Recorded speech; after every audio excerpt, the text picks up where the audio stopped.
Welcome to the X-Zone, everyone. I am Rob McConnell, and to all our members of the X-Zone Nation who have little kids coming to their door, decked out in all these different costumes, and even if you're out with your own kids listening to us on satellite or on your radio, happy Halloween. If you'd like to send us an email, xzone at xzoneradiotv.com, on all social media sites, X-Zone Radio TV. And for all the programming we have available for you 24/7, 365 on the X-Zone Broadcast Network, www.xzbn.net, and on the X-Zone TV channel, which is channel 21 on Simul TV, simultv.com. X-Zone Nation, my first guest tonight is Derek Tyler, and he is an author, researcher, and alien and military abductee. He's performed hardcore research on the alien agenda conspiracy. He has had private conversations with insiders who spent their careers working in black ops and has interviewed over 3,000 abductees. On Facebook, you can find out all about Derek at facebook.com/official Derek Tyler. And Derek, welcome to the X-Zone. Thank you. Thanks for having me. Where did your interest in aliens, alien abductees, as well as the alien agenda come from? Well, I had quite a spectacular sighting back in 1984, and it lasted for 42 minutes. You know, the sightings usually only last for seconds or a couple minutes at the most, but this one, the craft was very large, brightly lit up, and it was hovering just a couple feet off the ground right beside a specialized hospital facility near where I lived. And I watched it for about 20 minutes, and then a pair of F-16s came streaking in from Fairchild Air Force Base, and they started buzzing this thing very aggressively. They didn't shoot at it, but they were coming within just a few feet of it time and time again, and they continued to do that for 22 minutes. I was timing it on my watch, and the craft just ignored them, and then it rose just a little bit in the air, enough to top a small hill that was behind the hospital, and went out of sight. I couldn't see what was underneath the craft because they were up on the top of a hill, but there were some trees planted below it, and the top of the trees were obscuring my view of what was taken into the craft or what came out of the craft, so I couldn't know for sure. But once you see something like that, nobody can tell you that aliens aren't here anymore. All my hair stood up on my whole body the whole time that I was watching it. And this was about 185 miles inland from the west coast. So there was nothing else that it could have been. And that's what really lit my fire, I guess. Nothing was the same after that. Did anybody else see the UFO, or was it reported in the media? It wasn't reported in the media. I assume that other people must have seen it, but I never heard anyone talk about it. I tried to call the sheriff. They hung up on me. I tried to call the local newspaper. They hung up on me.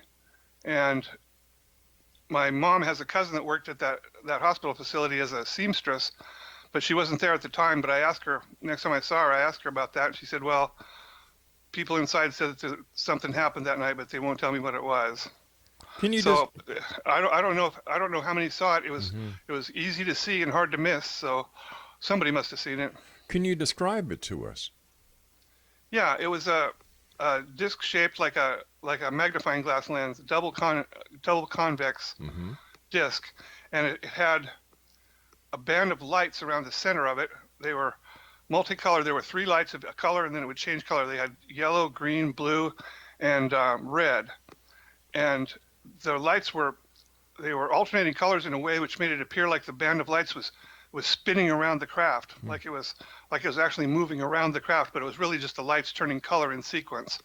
And then all over the surface of the craft, there were at random spots, and what appeared to be random spots and times, there were what looked like flash bulbs popping off. And when the F-16s came in, I could get a better judgment of its size. It was about its diameter was about twice the length of an F-16, and it was about 3 times the height, including the F-16's cockpit. Was it making any noise? No, dead silent. And I've been looking, I figured with all the UFO photos that have been taken, it should be easy to find a match to this in the database. Right, yeah.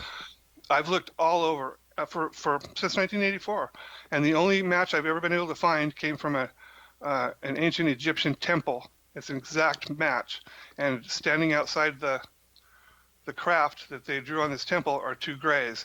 And last summer, someone accidentally photographed. There's a big mountain nearby called Mount Adams, which is a giant dormant volcano, and someone photographed an entrance in this mountain that looked like solid rock opening up to let spacecraft come in and out. They've got a base inside that mountain. It's on an Indian reservation, and the Indians consider it to be a holy mountain, so they don't let anyone go on that mountain. I've lived in that area. Well, I grew up there, and I've only ever met one person that's been on the mountain at all. Why do you think these craft are here? Now, I understand that you believe it's extraterrestrial, and this is easy to understand. But is it possible that this is something that was developed here and that's a black op? No. Really? No way. At the time, we didn't have any tech that could even approach this. We've got very advanced tech now, but we got most of it from the aliens. And there are multiple races of aliens that the government knows about. And I have a friend who was he retired from the Air Force as a brigadier general, and he spent his whole career in black ops. And he sat me down and gave me a couple military-style briefings in private, about aliens, and he had worked with them as part of his job sometimes. He'd personally met them and been in meetings with some aliens, and he was serious as a heart attack. Why do you think they're here? Well, there's lots of reasons they're here, and there's lots of different types of aliens, and they all have their own interests and their own agenda. Some of them seem to be friendly to us, but many of them do not seem to be friendly. I would say the majority of them do not seem to be here to be our friends. They come for resources. They come for human DNA, which is valuable to them. They seem to use DNA as a form of currency because it's the stuff of life itself, and many of the aliens are extremely advanced genetic engineers, and they can create hybrids, they can create human clones, they can take human slaves, and they do all those things, and our military does those same things too. Why do you think there's this cover-up, this conspiracy to suppress the information that the aliens are here?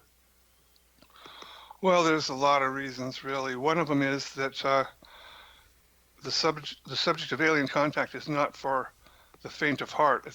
They're not warm and fuzzy. There are friendly aliens, but they don't control this zone of space. The hostile aliens are firmly in control, and the more you learn about alien contact, the scarier it gets, because we are basically surrounded by aliens who don't have our best interests at heart. They can act like psychic vampires and steal our energy. They can occupy our bodies like this old story of demonic possession. They can actually do that. They can travel through time. They can abduct us and use our genetic material for their own purposes. Some of them consume either humans or human blood, and we apparently make pretty good slaves too. There are lots of reasons that they come here. How do we know that there is, in fact, these aliens here, and this just isn't an internet myth? Well, there's plenty of evidence if you're willing to look at it.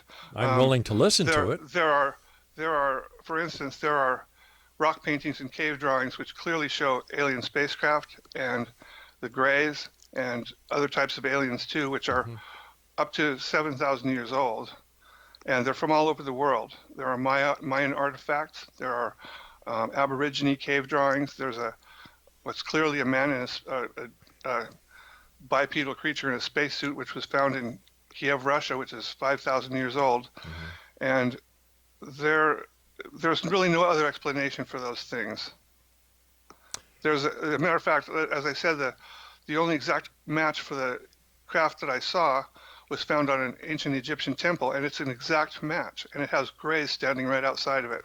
All right, Derek, please stand by. You and I have to take our first break. And Exo Nation, Derek Tyler is our special guest this hour. On Facebook, www.facebook.com/official Derek Tyler. Derek and I will be back on the other side of this break as we continue here in the X Zone from our broadcast center and studios in Hamilton, Ontario, Canada. I'm Rob McConnell. Don't go away.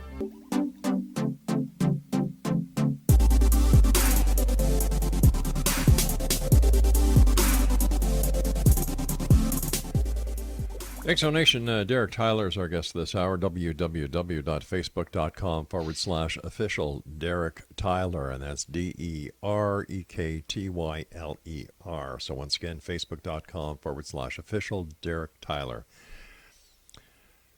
After seeing this UFO, and what year was that in, Derek?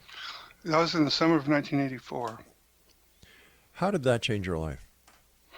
Well,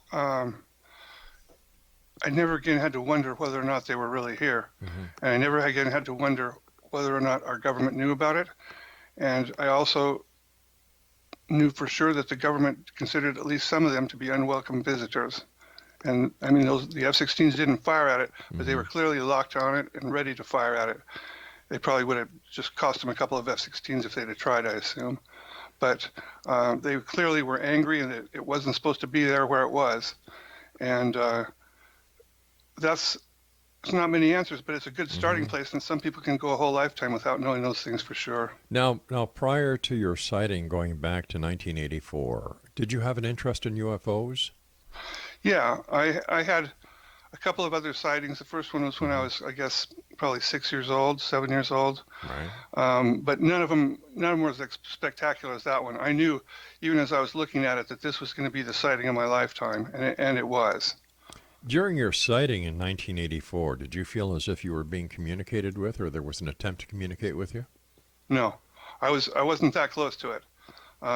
I was probably a half a mile away, but it was a clear summer night, and I could see it completely clearly. I was on the top of a hill that was adjacent to the hill that the hospital was on, so I wasn't close enough to be a part of the action, so to speak.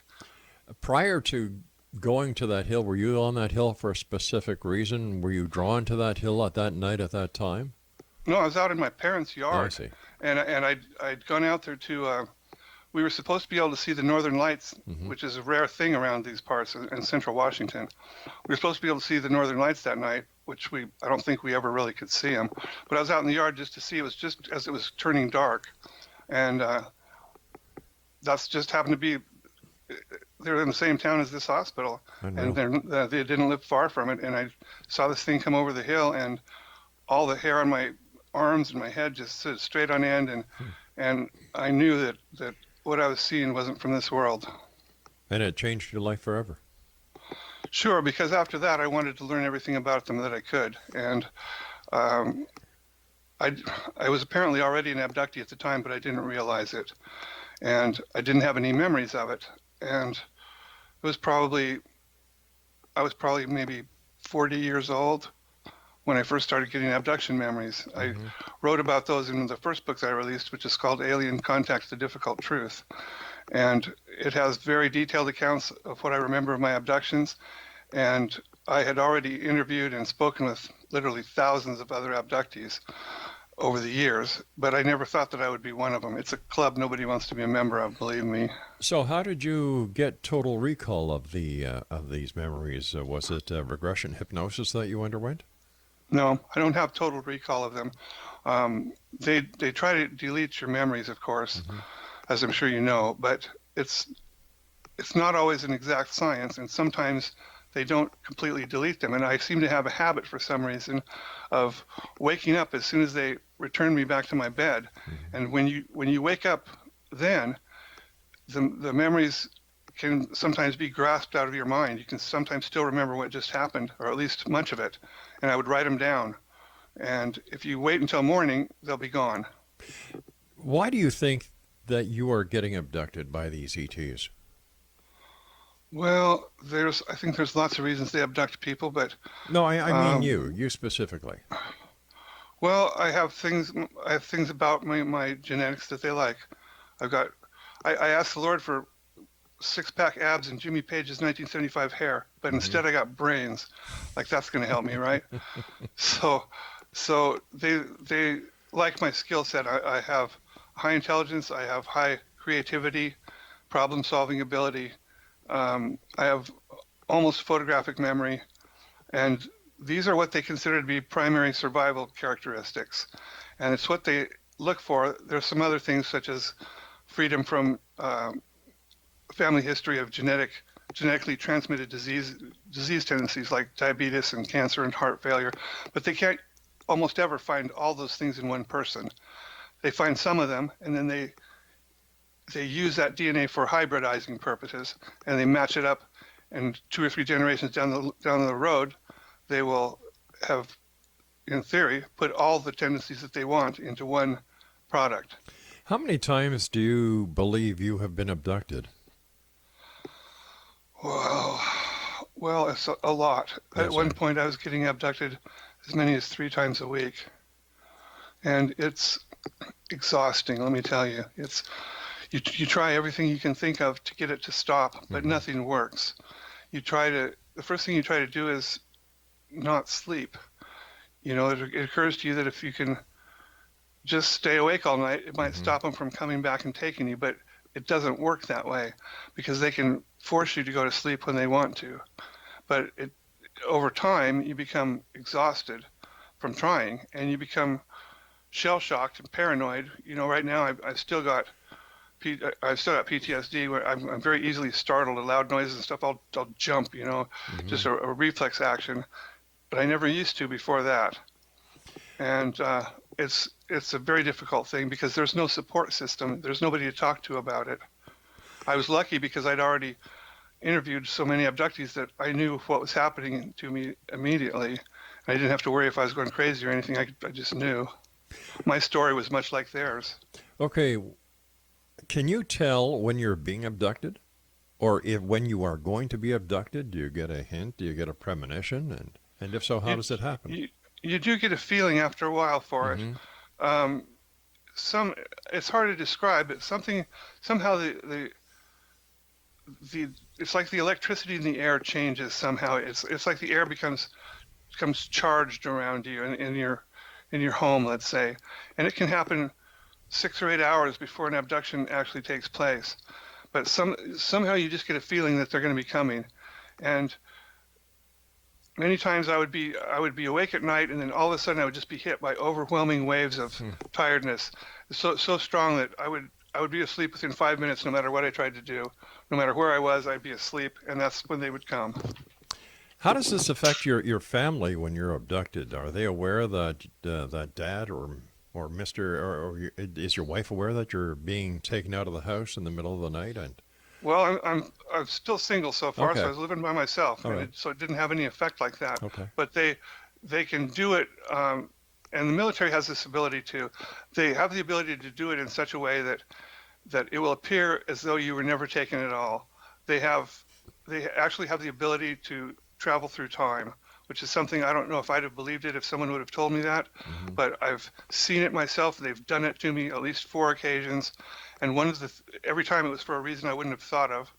But one of the times that they did it was that I can remember was they returned me to my bedroom about 30 seconds before they'd actually taken me, and I could see my future body was laying on the bed asleep, and 2 gray aliens floated me up over the top of my body that was on the bed. It was a little bit out of time phase with me, and they dropped me down into it. We were occupying the same space at the same time, which they say can't be done. There was no sense of contact.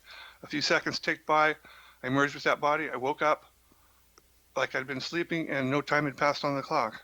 So if someone had been sleeping beside me, they'd have thought I was never taken at all. Do you have any pets at home that might be able to detect any strangeness that could, act as a warning for you? I didn't at the time, but I've learned that the gray aliens detest house cats for some really? reason. They despise house cats. So if you think you're an abductee, get yourself a couple cats.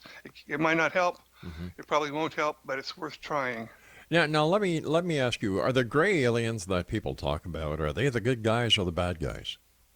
The gray aliens, the classic ETs that we normally think of, are they are like cyborgs. They're genetically engineered organisms that are they are slaves.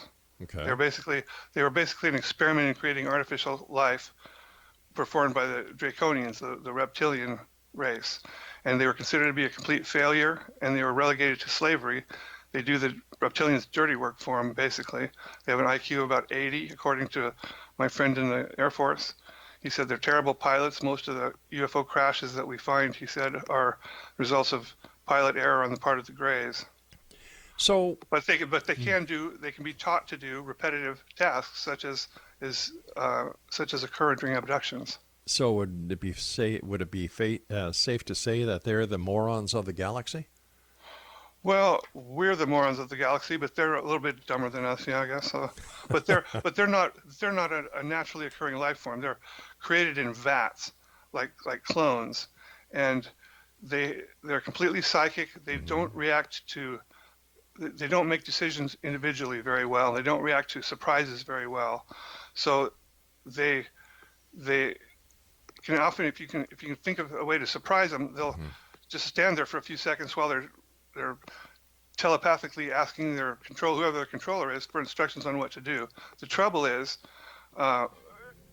they neutralize you before they come into the house. I was never. Derek, I've got to take my news break. Sorry. Please stand by. Nice talking to you. Derek Tyler's our guest this hour, Exonation. Facebook.com/official Derek Tyler. This is the Exxon. I am Rob McConnell, and we'll continue our conversation with Derek Tyler on the other side of this news break. Don't go away.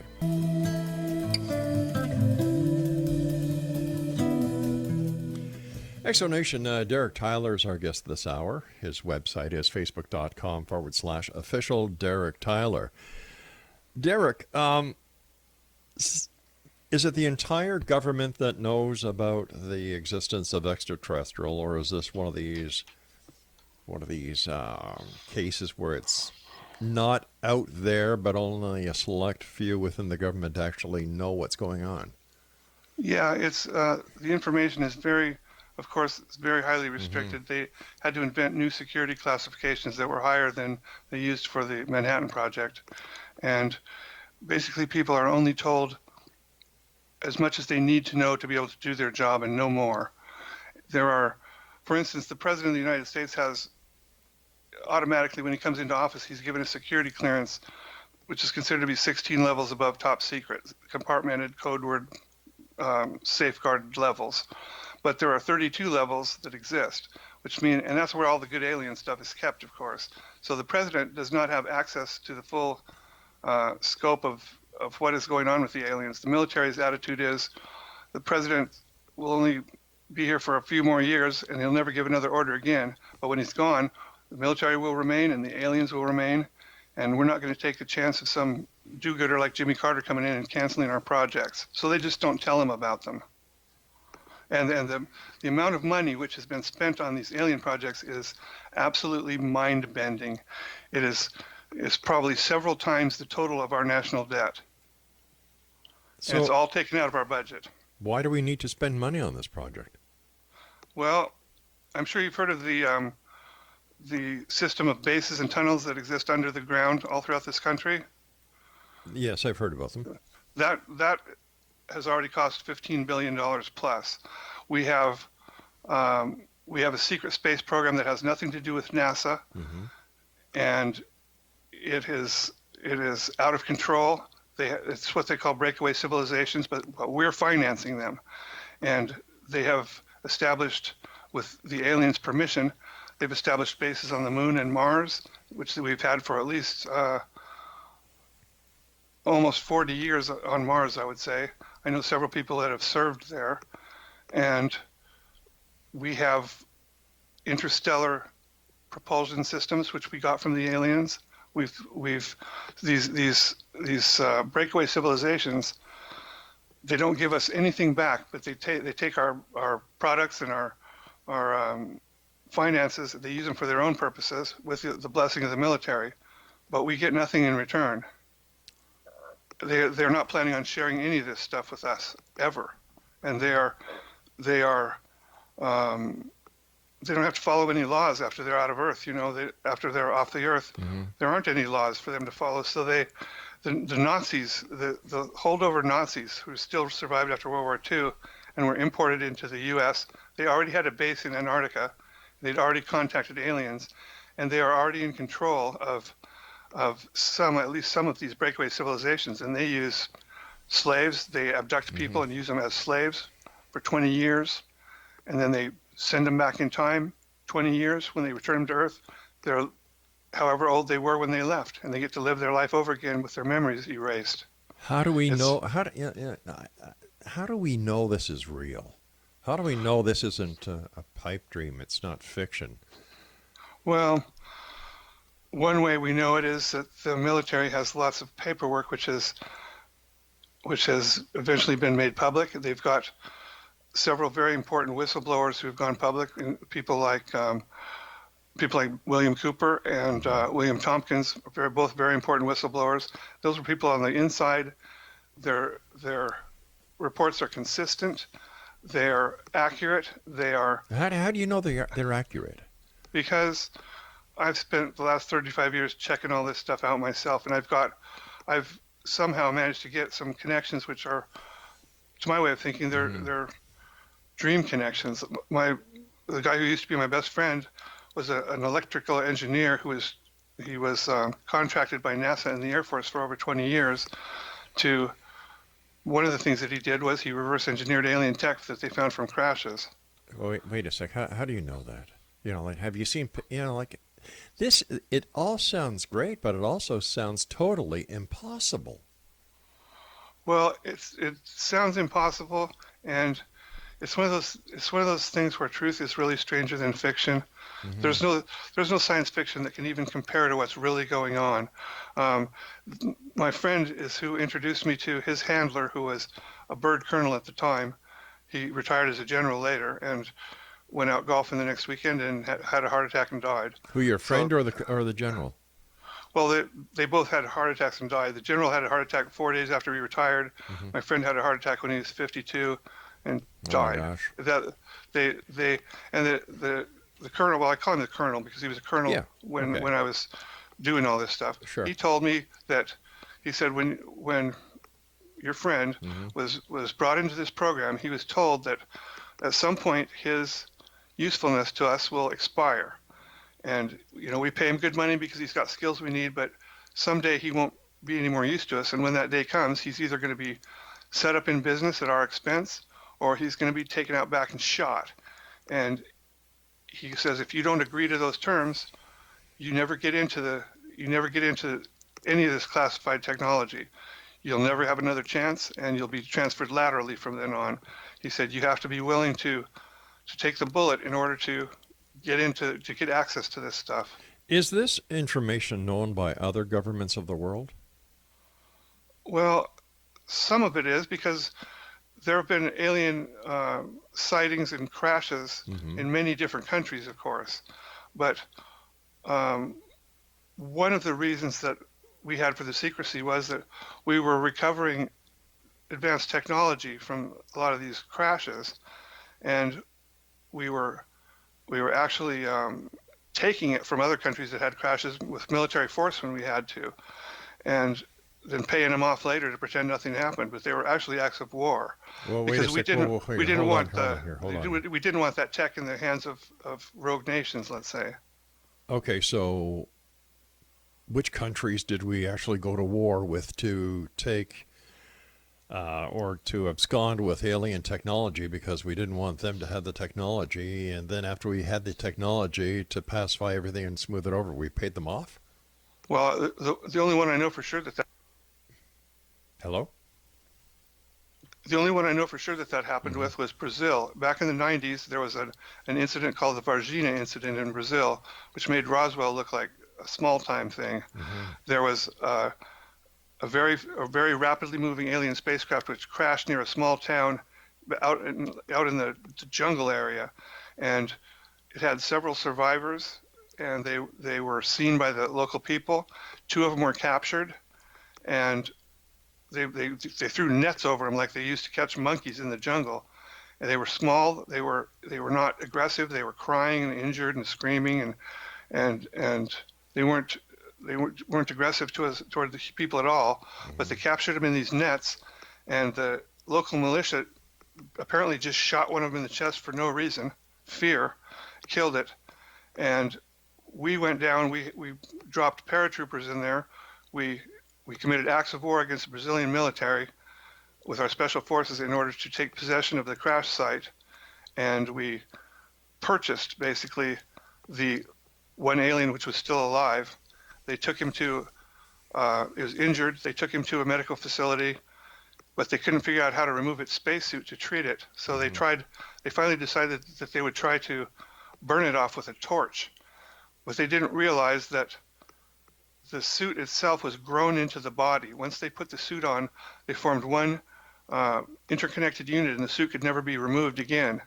And when they tried to cut the suit off, they accidentally killed this alien. The last I heard, the body was being stored in the basement of a secure medical facility in the basement of the University of the Americas in Panama.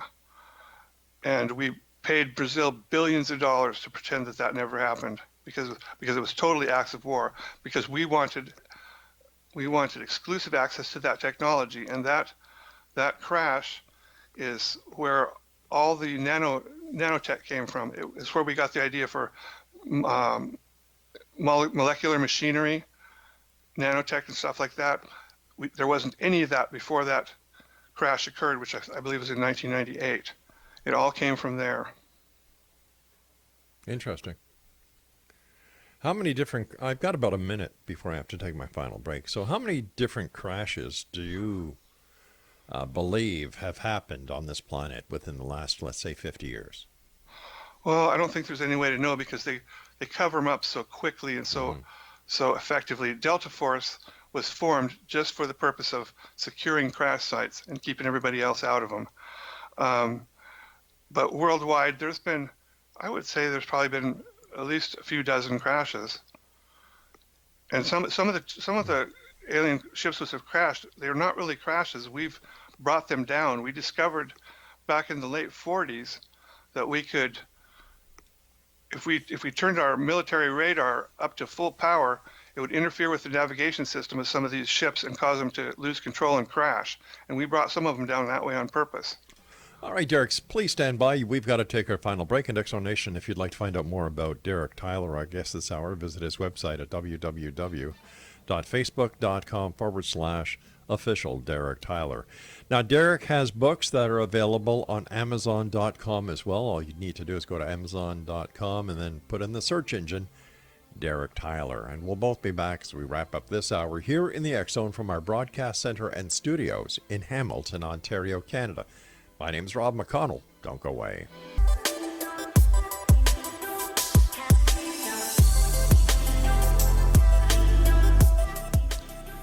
Explanation, Derek Tyler is our special guest this hour. He is an author, he is a writer, he is a researcher. His Facebook page is facebook.com/official Derek Tyler. And on his Facebook page, you can contact Derek directly. It also has a link to his Twitter page and his YouTube channel as well. Derek, what based on your research and your expertise, what happened at Roswell, New Mexico in 1947? Well, what happened at Roswell is basically just what everyone thinks happened. There was a crash of a disk. Mm-hmm. It was a different race, not the classic gray ETs, but a different race, which is also known as the Greys, but they're a naturally occurring race, not a cyborg. And one of them was captured alive from the wreckage. He was kept as a prisoner, really. Mm-hmm. They called him a guest, but he was really a prisoner until he died a few years later. But he taught us how to communicate with the rest of his people, and it led to a secret illegal treaty being signed between us and an alien race or two, which basically we signed a treaty with the wrong side. We signed a treaty with hostile aliens, which basically traded away our people for technology. We gave them the permission to overfly our country whenever they wanted to, because we couldn't stop them anyway. Mm-hmm. We gave them permission to abduct our people and experiment on them and do what they wanted as long as they returned them home when they were done. which they sometimes do and not always. And in return, they promised that they would give us some military type technology and some other types of technology, which they've given us slowly over time, quite a bit of tech, but almost none of it's been shared with the public. Some that has are fiber optics, lasers, holograms, cloning. Those things were all alien originated techs. And you'll notice, if you remember Dolly the sheep, when they cloned Dolly the sheep 20 years ago or however long it was, you've never heard another word about cloning since then. Because you know what the difference between cloning a sheep and cloning a person is? One's a sheep, the other's a person. The size of the vat you use. There's no difference. And the military has been cloning people for decades, but they don't want that subject to come up with the public because they don't want any discussion or any restrictions to that, because they are cloning people all the time. And they use some of them for slaves. They use some of them for populating other planets that we have colonies on, which we do have some colonies on other worlds. And much of the population there are slaves, which are controlled by the military. It's not a democracy out in space at all. Let me ask you, with all the information that you have and the whistleblowing that you do, have you ever been put under threat of harm if you keep on going?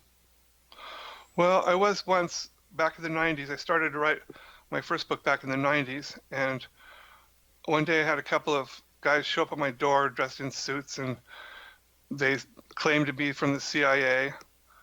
They said they were couriers, and they come to bring me a message saying, you know, we like that you're trying to help abductees, because I was trying to help abductees at the time too. They said we think it's a nice thing you're doing. It's past time somebody tried to do that. They said, but you sent some chapters of the book you're writing to some of your friends over email, and we intercepted them. And if you try to publish that information, people disappear all the time. They said, and you could be one of them, and they'd never find your body. And I surprised them. I laughed at them. I said, I know you can kill me if you want to, but you can't scare me into silence. You'll have to kill me. Nobody tells me what I can say or what I can write. And they said, you know, we're just here to give you a message. That's all. And they left. And after that, my agent would never speak to me again. And no one would publish my book. And it took me another 20 years to get it published. Okay, I can't understand why the CIA would be the messenger, since they don't have jurisdiction within. Well, I don't know that. Wait a sec. They really were from the CIA. Well, you said they were CIA. I didn't. That's what they said. Did you see credentials? Well, they did, but who knows if they're real or not? The government has fake IDs like you wouldn't believe. I don't know where they were from. I can't tell you where they were from. All right. So let me go back to another point that you discussed. The bases on the moon. How come how come amateur astronomers who have the ability to see structures on the moon, craters on the moon, and so on and so forth, nobody's ever reported a structure on the moon? Oh, actually they have. As I understand it, our bases are on the backside of the moon, so you can't really see them. But there have been structures photographed by astronauts, and the photos have leaked out later. And there are alien bases on the moon, and there are at least 2 human bases, as I understand it. I don't personally know anyone who has worked on the moon bases. I know several people who worked on the Mars base. Okay. And I think we have, as I understand it, 11 different bases on Mars, and we are allied with the Draconians there. So if we already have bases on Mars, what's the sense of sending the Mars rovers to Mars? And you know, any flyby or any expedition that's gone to Mars has not turned up anything out of the ordinary. It's propaganda. It's public relations. As the colonel told me back in the late 90s, he said, there will never be a manned mission to Mars or the moon in your lifetime that the public is aware of. Never again. He said, we can't take the risk of an accidental photograph getting through our airbrush team. And he says there's ruins all over. He said Mars is covered with ruins from a war there millions of years ago. There's apparently a ruined city in Cydonia near that famous Mars face. He said we can't take the chance that somebody will see a photo and will blow the whole cover. So he said, you'll occasionally hear about Mars missions being planned, but in the end, he said there'll always be something comes up that stops them. It'll be funding or technical problems, and also we've taken millions and millions of photos of the surface of Mars, but you've probably only seen about a dozen of them. But does the public really need to see everything? Well, like I don't think they do. Like I'm sorry, well, looking at pictures of Mars certainly isn't in my top list of priorities. Well, I don't think the public does need to see everything, but the point is that we're being lied to about this place. Did you know there's forests on the surface of Mars? No, I didn't know that, but I'm certainly sure that there's going to be a number of scientists who always listen to the show who are going to be looking at them and seeing if, in fact, they are there, and if they're not, they're certainly going to let me know. They're near the South Pole. Okay. Where there's I'll send you some pictures of them here on Skype. No, don't, okay, thanks very much, and I'll certainly take a look at these later, and if you don't mind, I'll share them with our listeners as well. Go ahead. It looks like a picture of a pine tree forest in the middle of winter. It does. But so the oxygen. But they're NASA images you can see on the. Well, once again, anything can be spoofed these days, including NASA images. Yeah. Like I could easily take that last picture you sent me, take off the borders, and insert a photo, and it'll have all the same properties as the NASA markings. Like that's true. Not proof. That's true. Well, you can take it for whatever you think it's worth. Oh, I want to believe. I really would like to believe. That's why I do this show. I want to get the answers out to the listeners. I'll tell you something funny, sir. When I was a kid, I used to think the most marvelous thing in the world would be to get to have a conversation with a person from another world, and I imagined that I would ask them questions that only an alien could answer, and then I would listen to their wise answers. And as I grew up, I realized that things like that don't really happen, but somehow it did happen, and I've ended up speaking to someone from another world against all the odds, but it wasn't anything like I imagined it would be. It was gray aliens being an abduction, and all I was able to ever say was, "Oh God, please don't do that," twice. They never spoke back to me at all, and it made me end up wishing that I'd never even heard of aliens. Wow. It's a scary topic. How many different alien races do you claim there are on this planet right now? Well, I don't think any civilians really know the answer to that, but I sat down and tried to make a list of the ones that I have heard of and I think are reliably reported, and I think I could come up with 60 some off the top of my head. I've heard that that we're aware of well over 100. The military is, but of course they don't tell us about all of them, and the aliens apparently don't even tell the military about them. The colonel said one of the main ways they discover new alien races is they have to wait for one of their saucers to crash. Well, unfortunately, Derek, the time has come when you and I must say so long. I want to thank you very much for joining us. And Exo Nation, if you'd like to get more information about Derek or send him some questions, visit his YouTube channel or chat with him via Twitter. Just go to his Facebook page at www.facebook.com/official Derek Tyler. That's www.facebook.com/official Derek Tyler. And I'm going to share with you, the X Zone Nation, the photos and the images that Derek has sent me during the course of this interview. And you be the judge. You tell me what you think, and we'll get the messages back. I'll be back on the other side of this commercial break with the news as we continue here in the X Zone from our broadcast center and studios in Hamilton, Ontario, Canada.